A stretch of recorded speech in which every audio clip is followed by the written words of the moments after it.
Allez, salut les amis, c'est parti pour la matinale du jeudi. Il est midi 11. On commence directement par Bitcoin sur le daily.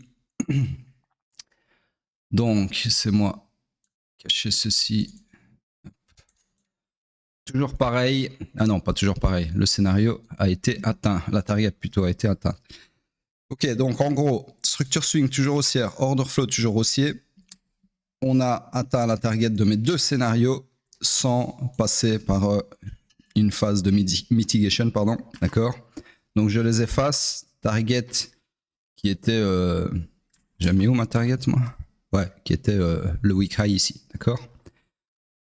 Donc laissez-moi hop, enlever ceci. Alors là, je vais devoir faire preuve de précision pour voir si oui ou non le corps de la bougie de la clôture d'hier a clôturé au-dessus du week high. Pour ce faire, j'aimante ici, oui. Donc là, c'est très léger, d'accord? Mais c'est valide. Donc là, ça veut dire quoi? Ça veut dire que notre structure a bien réussi à accomplir sa destinée. Et donc, c'est perpétué de justesse à la hausse, d'accord? Donc là, nous sommes dans une nouvelle structure swing haussière, comme ceci. Nouveau POI le plus proche du price action ici. Ça, c'est trop bas, ça ne m'intéresse plus. Donc là, le scénario que je pourrais vous tracer demain, si la bougie clôture en laissant le FVG actuel, ça serait un scénario comme ceci. Et là, probablement jusqu'au 25K chiffre rond, d'accord? Qui est un peu plus haut que le high ici. Donc voilà, à voir en temps et en heure, comme d'habitude. Pour le moment, on est dans une nouvelle structure fully aligned à la hausse, mais il n'y a pas encore de long, il n'y a pas encore de POI pour chercher des longs. Ok, et ceux d'en dessous qui sont déjà confirmés ne m'intéressent pas, puisque si on revient dessus, l'order flow repassera baissier. Laissez-moi regarder. Ouais, ça. L'order flow repassera baissier à l'invalidation. Ici, dès 118 154, d'accord? Donc à ce moment-là, il sera plutôt temps de chercher des shorts. Voilà, on passe sur le H4. Le H4, structure swing toujours haussière, structure interne également haussière qui s'est perpétuée à la hausse ici. Hop. Comme ceci. Et l'order flow est toujours haussier ici en bas. Donc on est toujours dans une structure fully aligned à la hausse. Ici aussi, on a atteint les targets de mes deux scénarios. Surtout celui-ci qui a été vraiment magnifique. Bah, en fait, les deux, au final. Ouais, je viens de réaliser. C'est les deux. C'est celui-ci, le deuxième. Donc en gros, premier scénario qui était sur... Attendez, je vais raccourcir, voilà. Sur le plus long des POI, d'accord, qui est ce scénario-ci, sur lequel on a rebondi et on a atteint la target. Et deuxième scénario ici, comme ceci, qui pareil a rebondi pile poil sur la bougie là, pour aller atteindre la target aussi. Donc là, vous aviez plutôt deux endroits pour profiter de cette énorme push ici, d'accord? Vous aviez donc ici, sur ce POI là, et si vous aviez raté votre entrée ici, vous aviez une deuxième entrée ici, sur le POI ici, d'accord? Voilà, donc magnifique scénario, très propre niveau price action. Ceci, j'enlève, ceci, je récupère, et on va mettre tout ça à jour. Donc ça, je pense à partir du M15, je vais le cacher. Ah merde, une seconde. Voilà. Donc, tout ça pour dire quoi? Tout ça pour dire que, comme sur le daily, nous avons perpétué la structure à la hausse, puisque la destinée a été accomplie avec une clôture au-dessus du week high, d'accord? Donc on se retrouve dans une nouvelle structure H4 comme ceci. Structure interne, il n'y en a pas. Tout ça, ça appartient à l'ancienne structure, donc j'enlève comme ceci. Donc là, order flow haussier, ok. Donc nous sommes comme sur le daily, fully aligned à la hausse. Le POI le plus proche du price action pour profiter de cette hausse et donc chercher des longs, ça serait du coup celui-ci, ok, qui a le mérite d'être posé sur le distal de la demande daily qui est en fait pas encore confirmée, autant pour moi, puisque sur le daily, ouais, donc je pouvais pas la tracer non plus. Donc oubliez cette demande daily qui n'existe pas encore, en tout cas qui n'est pas encore confirmée. Donc ici en H4, on a un scénario possible qui est tout simplement celui-ci, d'accord? Target, nouveau high. Voilà tout ce que je peux vous dire. Alors attention qu'il y a un scénario de long qui est potentiellement ici valide, qui serait, je ne vais pas le tracer, mais en gros qui serait sur cette demande-là. Pourquoi? Parce que l'order flow restera haussier tant qu'on ne casse pas ce prix-là, d'accord, en vert. Donc du coup, vous pouvez chercher des longs, soit sur cette demande, soit sur celle-ci. Sur ce, voilà pourquoi il est important en fait de zoomer au moment où le prix vient et fait une mitigation de la demande. Ben, il est important de zoomer sur les low time frame pour aller chercher votre setup d'entrée, d'accord? Parce que si vous prenez bêtement un trade comme ceci en vous disant je mets un ordre limite là, stop loss ici, bah vous vous exposez en fait à ce que sur la low time frame, si vous y aviez zoomé, il n'y ait pas de setup d'entrée et pour cause le prix va plus bas, d'accord? Et là il y a un setup d'entrée. Donc du coup vous faites sortir.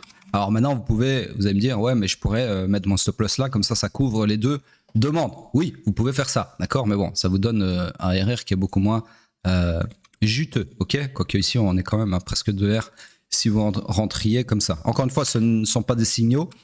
Je ne donne pas de signaux de la matinale. Si vous voulez des signaux, c'est sur le VIP que ça se passe. Et là, vous avez tout l'attirail, entrée, sortie et stop loss, bien évidemment, de façon précise. D'accord? Dans les matinales, c'est simplement des analyses techniques et des scénarios. Scénario n'est pas équivalent à trade. D'accord? On peut avoir des scénarios sans pour autant les trader. Sur ce, on passe sur le M15. M15 qui lui s'est perpétué également, le contraire mutétonné à la hausse, d'accord, pour favoriser toute cette bullishness sur les hauts time frame qui sont le H4 et le daily et qui est ses supérieurs hiérarchiques. Donc en gros ici tout ceci ça m'intéresse plus. Hop. Structure donc haussière, structure interne, on va la mettre ensemble. Alors ici après le BOS je voyais clairement un premier zigzag dans le prix ici, ensuite perpétuation à la hausse ici, et donc retournement. Alors là, ça va faire chier, il va falloir mesurer. Donc, petite seconde, tac, c'est juste, hop, ouais, donc le lot il est là, ici, ok. Le lot est ici, puisque l'autre mèche là, c'est une mission échouée, pas mission échouée, un gramme de liquidité sous le strong low, d'accord. Attendez, tac, tac. Non, autant pour moi, j'ai fait une erreur. Donc après le BOS, IBOS, pardon, ici, le point le plus bas, autant pour moi, j'ai rien dit, je confondais avec cette structure-là. Donc voilà, c'est comme ceci. Bref, ça change pas grand-chose, mais c'est important d'être précis. Donc structure interne baissière, order flow baissier. Donc là, on est clairement dans le high run initial du swing pullback. Donc il y a beaucoup de chances qu'on aille visiter les deux demandes H4 ici, ok? Ou pas, hein? Toujours avoir cette retenue quant à ce que vous analysez.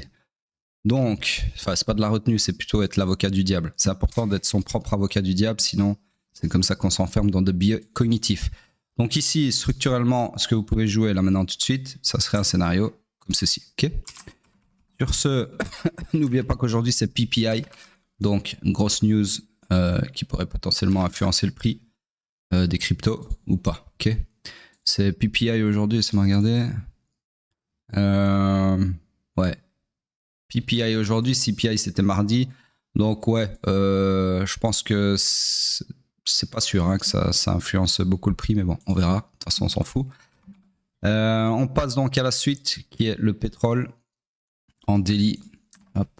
Donc ici, toujours pareil, toujours dans l'accomplissement de mes scénarios en bleu. Toujours au point mort. On attend tout simplement. On passe... Ah, attendez. Il y a quand même quelque chose ici que je dois vérifier. Ouais, ok. À aucun moment, on a eu un POI intéressant pour chercher des shorts. Enfin, si, on en a eu, mais ils n'ont pas été mitigated, donc on n'a rien raté. En gros, ici, je vais quand même vous l'expliquer. Donc, vu que l'order flow est baissier depuis le 23 juin, ça fait un moment, toutes les supplies ici qui se matérialisent sont des endroits où vous pouvez chercher des shorts et qu'il y ait des POI, d'accord, des points d'intérêt. Sauf que ici, vous voyez qu'à aucun moment on est revenu dans ces 10 POI. Donc, on n'a rien raté. Sur ce, on passe sur le H4. Le H4, lui, toujours pareil, structure qui s'agrandit, toujours fully aligned à la baisse. Donc, on cherche toujours des shorts. Malheureusement, il n'y a toujours rien à short, puisque, comme vous le voyez, toujours un price action 100% efficient. Il n'y a pas d'imbalance. Pas d'imbalance égale pas de supply, pas de demande et donc pas de POI. Ok? Enfin, pas de POI tout court. Des supplies et des demandes sans FVG, ça existe bien évidemment, heureusement. Mais ça ne m'intéresse pas. C'est tout donc pour... Non, on passe sur le M15, autant pour moi. Le M15, qu'est-ce qu'il nous raconte de bon? Alors, le M15, lui, c'est perpétué. Alors ça, je sais pas pourquoi ça a bougé. Hop, c'était là. Donc, c'est perpétué à la baisse ici, puisqu'on a clôturé un camp de bougie sous le week low. Nouvelle structure en cours actuellement. Celle-ci, structure toujours baissière du coup. Donc, structure interne, on a clairement, après le BOS, on a eu un high BOS ici, puis un retournement à la hausse ici, puis perpétuation ici. Et puis pour moi, ça c'est trop d'accord, trop petit. Donc, prochain high BOS conséquent pour moi, ce serait celui-ci. Et là, laissez-moi regarder. Donc le lot, du coup, il est ici et il s'est pas fait, on n'a pas clôturé en dessous. Donc là, c'est des liquidity grabs. Il y en a même deux consécutifs. Un deuxième ici, d'accord.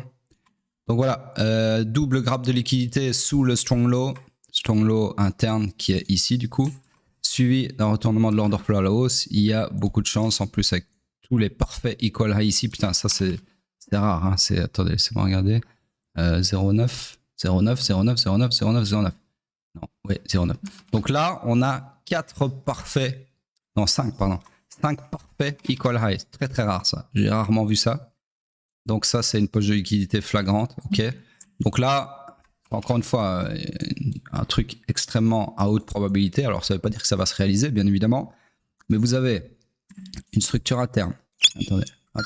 Une structure interne comme ceci, qui fait son high pullback, qui va sweeper le strong low, qui ensuite dans la foulée se retourne à la hausse niveau order flow, et qui a ceci en target 5 parfaits equal high. Donc il y a énormément de chances qu'on vienne les sweeper, d'accord? Maintenant, le seul bémol, c'est que ici, le choc il est sur mèche. Mais bon, il y a eu entre-temps un follow-through, puisque on a réussi sur cette bougie à clôturer encore au-dessus du point de choc, d'accord? Donc ce choc sur mèche en fait est pertinent aussi, puisqu'il a été suivi d'un follow-through. Donc voilà, personnellement, ça c'est une target à très haute probabilité. Maintenant, encore une fois, je vous dis, si c'était si facile, on serait tous milliardaires. Le prix peut très bien décider d'aller chercher toute cette poche de liquidité avant, d'accord? Et d'aller rebalancer CFVG également, d'accord? Et puis revenir ici beaucoup plus tard. Voilà, c'est pas parce que vous avez une poche flagrante que forcément c'est elle qui va être super en premier. Même si la structure comme ici vous montre que c'est un scénario hautement probable. Voilà donc pour le pétrole. Dans tous les cas, ici, même si vous vouliez jouer cette poche de liquidité en prenant des longs, il n'y a rien à long puisqu'ici, le price action est totalement efficient. Donc, il n'y a pas de POI, d'accord? Donc, il n'y a pas de long. Okay, donc, en gros, ici, le problème se règle de lui-même. En tout cas, l'interlocation de savoir si oui ou non vous devez targeter ces highs, la question ne se pose pas puisque vous n'avez pas d'entrée, d'accord? C'est ça le vrai trading. Encore une fois, pas de FOMO, d'accord? Même si vous avez ici la structure et la liquidité, enfin la structure qui s'aligne dans le sens de cette liquidité flagrante, c'est pas pour ça que vous devez jumper sur un long et risquer votre argent alors qu'il n'y a aucune opportunité en ce sens, d'accord? En tout cas, aucun point d'intervention en ce sens, d'accord? L'opportunité, elle est là, hein, puisqu'on vient de la décrire, mais il n'y a pas il y a rien pour mettre votre pied à l'étrier, si vous voulez, d'accord? Voilà, c'est comme, encore une fois, hein, c'est les meilleures analogies avec la mer, mais un surfeur, il a beau voir une vague qui est nickel avec le comment on appelle ça, le tonneau qu'il faut et tout, machin, la hauteur qu'il faut, la vitesse, tout ce que vous voulez, même la couleur de l'eau, le taux de sel dans la vague, ce que vous voulez, ça a beau être nickel sur papier, s'il n'a pas sa planche, et il va faire quoi? Il va surfer sur sa bite? Non, voilà. Donc arrêtez de faire les mecs qui FOMO pour rien quand vous voyez des impulsions ou des scénarios de probabilité alors que vous n'avez même pas de planche pour les surfer. Ok? Sur ce, et la planche c'est le POI bien évidemment. Sur ce, on passe sur c'était hype du coup en daily. Donc ici ça appartient au H4 je pense. Je cache. Donc ici, toujours dans la réalisation de mon scénario, sans passer par une mitigation, malheureusement. En tout cas, on est toujours fully aligned à la hausse. Ok, ça, j'efface ça. Ça appartenait hier. Non, ou alors ça appartient au H4, je sais plus. Tac.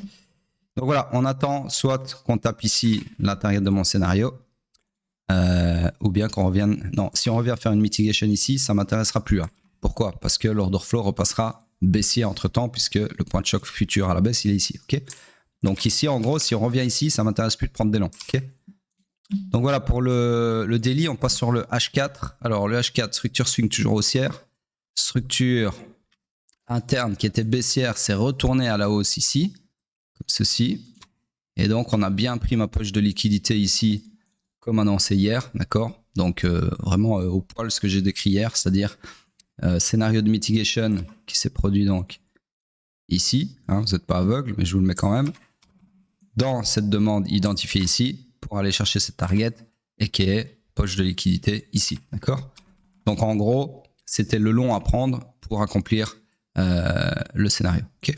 Sur ce scénario target atteinte, target je sais plus pourquoi j'ai... Ah oui, bah c'était le high ici, tout simplement, la poche de liquidité. Donc tout ça, ça dégage. Ceci, je récupère. Donc là, on est concrètement dans une structure fully aligned à la hausse, puisque haussier, haussier, haussier. D'accord. Donc on cherche des longs, uniquement des longs. Laissez-moi regarder. Ouais, donc ici, on a un POI pour ce faire, qui est celui-ci, sur lequel, si vous avez raté ce mouvement, vous pourriez chercher des longs, d'accord. Donc laissez-moi agrandir ça. Donc des longs avec comme target, bien évidemment, l'accomplissement de la destinée swing et qui est le run du week high ici, ok. Donc en gros, laissez-moi mettre ça comme ça. Les combien? Ouais, plus ou moins $50, ok, presque $50. Donc voilà. Si Bitcoin ne fait pas des siennes avant, bien évidemment. Sur ce, juste vérifier un truc en zoomant un peu plus. Ouais, c'est juste. Sur ce, on passe sur Bitcoin en weekly. Tac, tac, weekly, tac, tac, zoom, hop. Ah. Ça, c'est pas marrant, ça. C'est moins marrant. Alors, je sais plus hier de mémoire si on avait déjà sweepé le... Non, on l'avait pas sweepé, je me souviens maintenant. En fait, je vous expliquais, on a fait exactement ce que je voulais pas voir. C'est-à-dire que avant, donc hier, je pense, avant aujourd'hui, on n'avait pas encore sweepé, donc en gros ici, ça là, on n'avait pas ça, ok.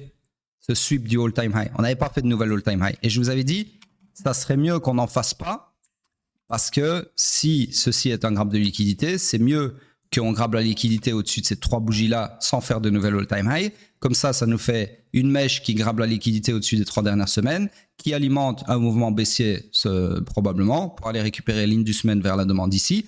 Et puis, on vient faire un nouvel all-time high. Sauf que là, on vient de faire un putain de nouvel all-time high. Donc, en gros, le grab de liquidité, il est plus là en bas. Il est ici, sur l'ancien all-time high, forcément. Et donc là, si on réapplique le raisonnement, si ceci est un grab de liquidité au-dessus du all-time high précédent, il y a des chances que ce soit pour alimenter un mouvement baissier, pour aller chercher cet inducement vers cette demande, d'accord. Et le gros problème ici, c'est quoi? Le très gros problème ici, c'est qu'on a fait remonter le point de choc futur. C'est-à-dire qu'au moment où, on fait un retour à la baisse, eh bien, le point de choc futur, il est, je vous le donne en 1000, ici. C'est-à-dire que là, les amis, si on casse les 112 720, écoutez bien, pour moi, c'est top signal market. Bear market, pardon. Top signal bear market. Ok? C'est simple. Top signal bear market. Encore une fois, je vous renvoie à la vidéo la plus visionnée de la chaîne. C'est pas compliqué, les gars. Je ne fais qu'appliquer ce qui fonctionne depuis des années. Ok? Alors oui, il y a des ratés, forcément. Encore une fois, sinon on serait tous milliardaires. Mais c'est le jeu. C'est le jeu. C'est comme ça. C'est comme ça. Ok? On n'a pas de... En tout cas, si vous en avez une, envoyez-moi un DM. Hein, mais on n'a pas de façon... comment dire, à probabilité de 100% de timer le top d'un bull run. Ok? Donc forcément, on utilise ce qui s'en rapproche le plus, ce qui donne le plus de haute probabilité. Donc sur ce, je le redis, si ici, on perd ce niveau-là, cette putain de ligne verte, c'est le bear market. Ok? Là, maintenant, tout de suite, je vous dis ça. Après, forcément, le price action, il évolue en temps et en heure. Donc, les analyses évoluent aussi. Je vous ai dit, ce n'est pas un marché figé, même sur le weekly. Ok? La preuve, entre hier et aujourd'hui, il s'est passé combien de temps? Même pas 24 heures. Enfin, ou plus ou moins 24 heures. D'accord? Ça dépend à quelle heure j'ai fait la matinale hier, je sais plus. Et en 24 heures, vous voyez que l'analyse weekly que j'ai faite hier n'est plus valide puisqu'on a une nouvelle. D'accord? Donc, c'est ça que je vous explique. C'est pas parce que c'est du weekly que l'analyse est figée pendant longtemps. Au contraire, peu importe, ça change rien, d'accord? Même sur une analyse mensuelle, vous pouvez avoir quelque chose qui change du jour au lendemain, même dans l'heure, ok? Donc en gros, qu'est-ce qui pourrait nous sauver de ce top de bull run? Bah, pour le moment, pas grand-chose, d'accord? Pas grand-chose. En tout cas, on n'en est pas là. On n'a pas encore choqué à la baisse, donc arrêtez de paniquer. J'ai pas dit de vendre vos bagues ou quoi que ce soit, mais là, on a quand même fait un nouveau all-time high, d'accord, en cassant le haut précédent. Ce qui a fait remonter le point de choc ici. Et le point de choc ici, c'est le signal d'un bear market, d'une entrée en bear market, d'accord?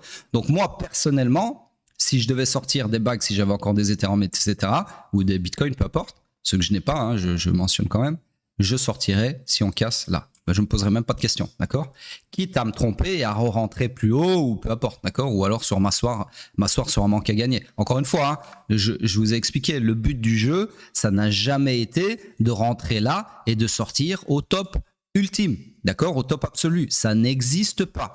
On rentre par zone. Les tops et les bottoms, ce sont des zones, d'accord? Le reste, c'est de la chatte. De la chatte, vous voyez, une chatte grande ouverte. C'est ça, rien d'autre. Arrêtez de croire qu'on peut rentrer là et sortir là. Ça n'existe pas, ok? Alors, je le dis et je le redis parce que je vois ça tous les jours sur Twitter et ça me gonfle, ça me rend fou. Il n'y a que les noobs qui pensent comme ça, d'accord? Enfin, qui croient ça. Un trader, il va timer un bottom et le temps que le bottom se forme, il y a forcément une latence.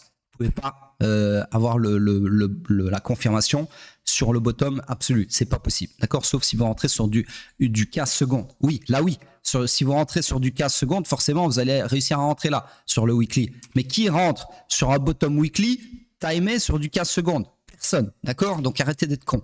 Sur ce, on va voir comment ça se développe. Là, franchement, ce qui pourrait, voilà, c'est à ça que je voulais en venir, ce qui pourrait me conforter dans le fait qu'on n'est pas en train de faire un putain de top avec ce grappe de liquidité, c'est qu'on a une belle clôture ici, avec un corps, d'accord? Au-dessus du week high, qui est en l'occurrence l'ancien all-time high, ok?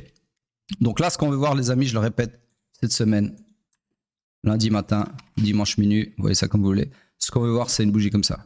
Une bougie qui a cette gueule-là, d'accord? Une gueule avec un beau corps comme ça. Ok, même comme ça si vous voulez. Allez, mon dernier prix comme ça. Ok, mais pas une bougie qui clôture son corps sous le week high ici, c'est-à-dire sous les 123 120. D'accord? Il faut accord au-dessus des 123 120 sur cet exchange, Bitfinex. Ok, voilà. Alors j'aimerais quand même bien aller voir sur Binance, la gueule que ça. Bah sur Binance aussi. Attendez, je cache ça, ça n'a rien à foutre là. Hop, dégage, voilà. Vous voyez ici, grappe de liquidité aussi. Ok, on a supé le high. Alors ici, c'est quoi l'index? Pareil, grappe de liquidité. En tout cas, là maintenant, tout de suite. Mais il reste 3 jours et 14 heures avant la clôture. Donc, on ne peut pas encore parler de grappe de liquidité. Mais là, tout de suite maintenant, ça y ressemble. Ok. Voilà. Ça, c'est quoi ça? Bybit, pareil. Grappe de liquidité. Et là, CME, pareil. Ok. Même sur le CME. Donc voilà, c'est pas fou. Franchement, il faut vraiment que la bougie clôture son corps au-dessus. Sinon, c'est pour moi un des premiers signes annonciateurs qu'on va sur un top, en tout cas un top local. Alors bear market, je ne sais pas, mais je suivrai mes règles comme vous vous en doutez. Sur ce, ouais, la dominance, voilà, c'est ça que je voulais voir. Hop. Donc la dominance, bah, vous voyez, on arrive dangereusement, je ne vais pas refaire tout le raisonnement d'hier, mais en gros, allez écouter la matinale, la fin de la matinale d'hier concernant la dominance et Ethereum contre Bitcoin parce que c'est très important, ok? Surtout la dominance. Donc là, all eyes on this POI, comme je l'ai dit hier, ça change pas. Et Ethereum, eh bien, continue de s'engouffrer.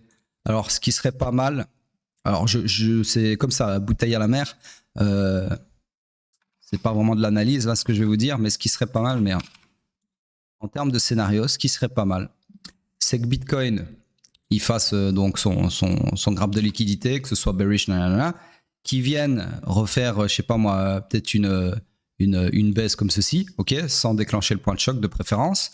Et pendant ce temps-là, Ethereum, il fait quoi?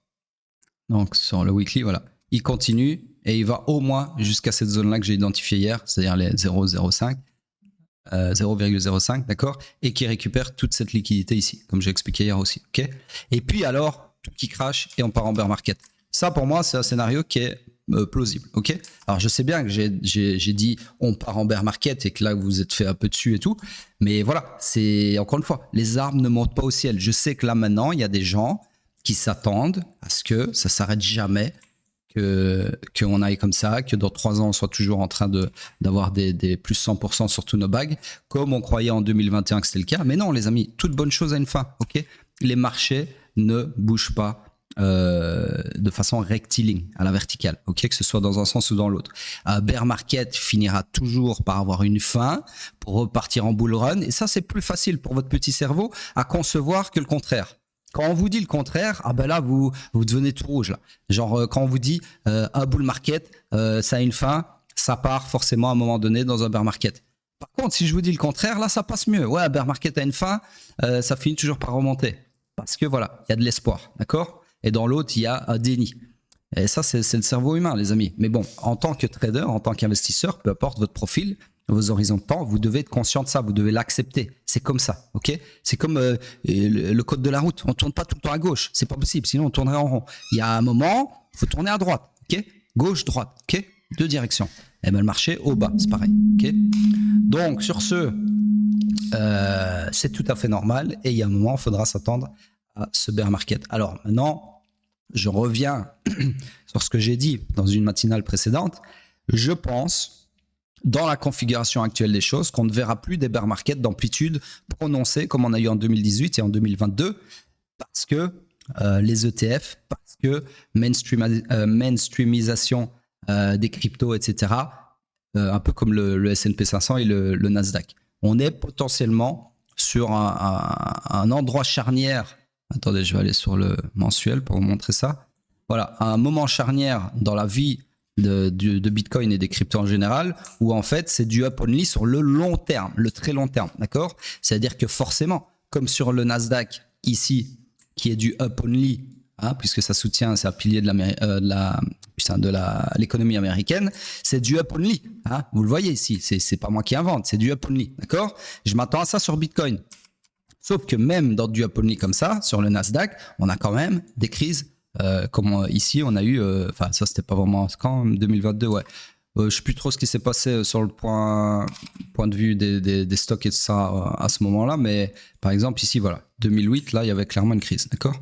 Donc oui, il y a forcément des crises, même sur du up only super long terme, et pour cause, le marché ne monte pas comme ça, il monte comme ça, d'accord? Donc il y a forcément, vous aurez des corrections. Donc en gros, ce que j'essaye de vous dire, c'est que comme sur le Nasdaq et le S&P 500 et les actions en général, oui, on va toujours avoir des bear markets, mais ce sera plutôt des corrections d'une tendance très très long terme qui est up only, d'accord? C'est ça que je veux dire.